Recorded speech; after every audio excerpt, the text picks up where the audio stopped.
So in this video, I'm trying to give you a framework about how blockchain is going to disrupt economies, and in particular, I want to set this up so that we can eventually use principal agent models to model blockchains and to model how to make those blockchains work.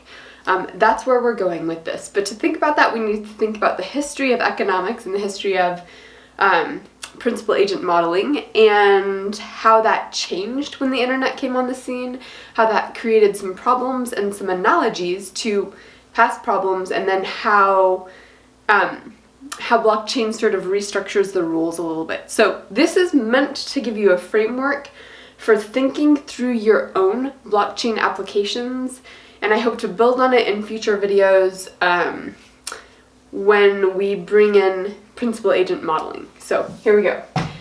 Okay, so the old model of economics is looking at governments and firms and people. Those are the three big players that economic theory models. And the government, of course, has social welfare functions. So that means the government is optimizing the social welfare of the people. It's really trying to help the people, and of course the people vote in the government. So the people are a mechanism for accountability for the government. The government has to come up with the best social welfare function possible, or else they're going to be voted out of office. Now, we know that there's complexities and that politicians, of course, have their own objectives, and that this doesn't work perfectly, but in theory this is what is supposed to happen. And of course, when economists model what should happen in society, our contribution is to really think about what is the optimal social welfare function, and then how can we get our systems to work well to optimize the collective utility of people added up. And of course, there's different ways of constructing social welfare functions. Do you weigh everybody's utility equally? Do you put the heaviest weight on the people who are worst off in society? There's lots of different ways of constructing social welfare functions, but in general, we economists like to think of the government as optimizing social welfare functions. That's their objective function. Now, firms, of course, are going to optimize for profit. So firms are just out there trying to maximize profit. People can invest in firms, and this is going to be the driving factor behind what firms do. And of course, firms are held accountable by the government. So if firms do things that are very antisocial or that hurt social welfare in general, then the government can come in and regulate. And that's going to leave this principal-agent relationship between the government and firms, where the government determines things that are exogenous to the firm, meaning the firm has no control over the law. The firm has to operate assuming the law works, and so the government is influencing the firm, but the firm ideally does not have power over the government. Now, of course, firms may come in and they may hire people to lobby for them. That would be an unfortunate situation, but it does happen. But the ideal setup is that the government is the principal, the firm is the agent, and so that's the structure. Now, firms, of course, are getting their money from people. So people, when they buy things, they take decisions that the firms make as exogenous. So like the price of a good, when you go in to buy something, you have to just take that price. That's generally how things work. So there's a relationship between firms and people that's a little bit principal agent-like. We don't always refer to it that way, but it's going to be structured well when we set it up like that. So people, what do people optimize? If governments optimize social welfare and firms maximize for profit, then people optimize for utility. And thankfully, of course, economists are now accepting some of the behavioral economics principles into this, because we know that people's utility is pretty quirky. It's not rational. People are emotional. There's a lot of variance in our mood, and our mood is going to influence what we do in certain situations. We get really upset at losses, so we have loss aversion. So people are quirky, but you can still model their behavior using some kind of social welfare function not social welfare function, utility function. That's a good way of modeling people. You can get as creative as you want to try to capture the principles that are at play. in people's decisions, but people are utility maximizers. People also hold the government accountable. So this is a general setup. And when we're thinking about how these different groups work together, we're going to model each of their problems separately, but we know that there's certain factors that are going to be in common in these problems. For example, decisions that the government makes are going to influence firms, and of course, the government can also set laws that apply to people. So the government has laws saying people can and can't do that thing, do various things. So the government's choice variables are going to be the laws that the government sets into place, and those variables will be relevant to different firms and people in the economy. So those variables will also appear as exogenous variables in firms' problems and people's problems. Firms will make decisions that will appear, firms' choice variables such as price will appear as an exogenous variable in the people's problem. And in that way, all of these maximization problems are going to be interconnected, and that's just how we model society. Now, one thing I want to say, because it'll be relevant when we're talking about blockchain, is people don't generally have control over their government's decisions other than their vote. That's kind of the one time when you can actually hold the government accountable, but your vote, of course, is one very small vote and is probably not going to sway the election.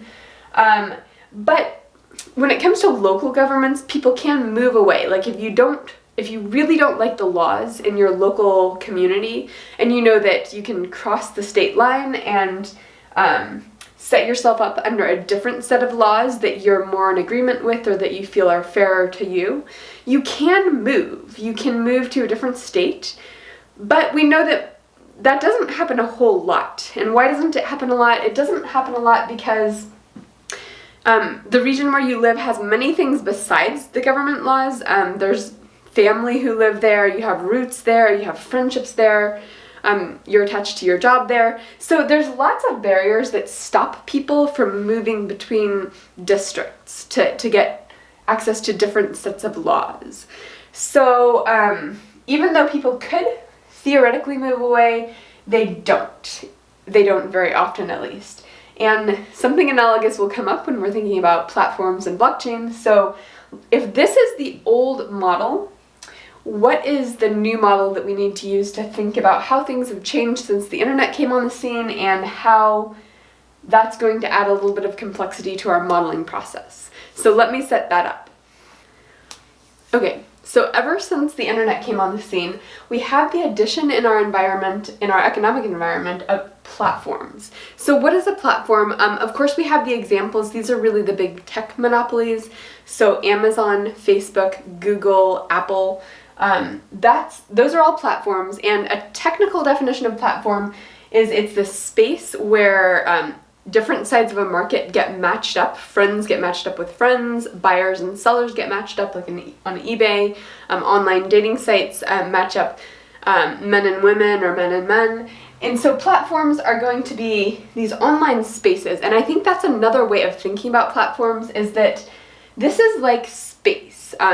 When the internet came on the scene, suddenly we not only had the real world space, we had this virtual space where a lot of economic activity started to happen, and not just economic activity, social activity, civic activity, a lot of stuff moved online from the real world, in which case platforms ended up being the spaces with a lot of analogies to physical spaces like communities. It used to be the small town community had a lot of features like governance, social structures, rules, leaders, things like that, that when things moved online, the spaces where people congregated ended up behaving like physical spaces in the real world, or like communities in the real world. We even use the term community when we think about online spaces.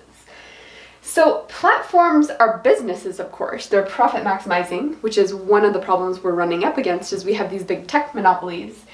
But they're also behaving a lot like governments. They set up the rules that govern the social space and the economic space where people interact online. And that's actually one of the values they bring to the space. Like if we didn't have certain rules that were curating content on Amazon or rules that kept bad players, bad firms off of Amazon, Amazon wouldn't be as great of a place to shop. So we actually like a lot of the rules that are set up by these platforms, but we also know that some of the rules are starting to be bad for us. So, platforms are these things in between firms and governments where they are firms, they're profit maximizing, that's the function they're maximizing, which is the problem, but they're also behaving in ways that governments are. One of the big things they do is set the rules, and of course they in some ways try to maximize social welfare just like the government did, because maximizing social welfare will bring in more people, get them more customers, which will get them more profit. And they're held accountable by people, just like people hold the government accountable through voting. People are held accountable by people voting with their feet to go to the platforms. And of course, people vote with their feet to go to firms as well. So there is some accountability regarding the rules and governance set up in platforms, that people can always go to a different platform and use a different platform if they really don't like the rules or they think the rules are unfair about how their community is being governed. But just like people don't move between states because the laws of the government, people don't often move between platforms because then you'd have to leave your friends and the people you're interacting with. So there's lots of forces that sort of stick people underneath the governance rules of platforms. And so the question really is, given that platforms are behaving like governments of this online space, can we change this so that instead of the functions being maximized being social welfare, profit maximization, utility maximization, can we somehow change this and bring a more similar accountability to the voting system that holds the government accountable, such that platforms are getting closer to maximizing social welfare than they currently are? And blockchain will really add that. It'll sort of add a different sort of accountability to platforms that's not just profit maximization, which is voting with your feet and going to another platform. That doesn't really work. It could add something that maybe similar to voting, but we haven't really figured out exactly what this will look like. What would governance look like on a blockchain? But blockchain technology will allow that. So that's how to structure the relationships. And of course, the relationships are interconnected here because we know that decisions the platform makes, their choice variables are the rules, and the rules are exogenous in the firm's maximization problem. The rules are exogenous in the people's maximization problem, and that creates these interconnected models that we can use to build up economic models of what's going on. Now, I will say people often talk about blockchain as enabling peer-to-peer interactions, and I do think that's a good analogy, but it's not a perfect analogy. For example, a lot of firms also help facilitate peer-to-peer interactions. And I mean, even without a blockchain, you think about eBay, it's a platform, it's a firm, but it's facilitating peer-to-peer interactions. It just has a governance system that builds a reputation system around people's ability to participate so that you trust it more. So what blockchain brings to the situation is partly a better way of enabling peer-to-peer interactions where the contracts that are governing you in those interactions are not just from a profit-maximizing company. They're contracts that have a different system of accountability built in. Now, of course, if you're going to build a blockchain platform, for example, you need to finance that. And you need a mechanism to finance that that's going to probably utilize investors of some sort who are going to invest money with a hope of getting paid back. So how do you make that happen without profit maximization as the main driving source behind the platform? So let's think about that. Actually, this video is probably long enough. I'll think about that in other videos, but this just gives you a framework for the maximization problems we're going to set up to model blockchain.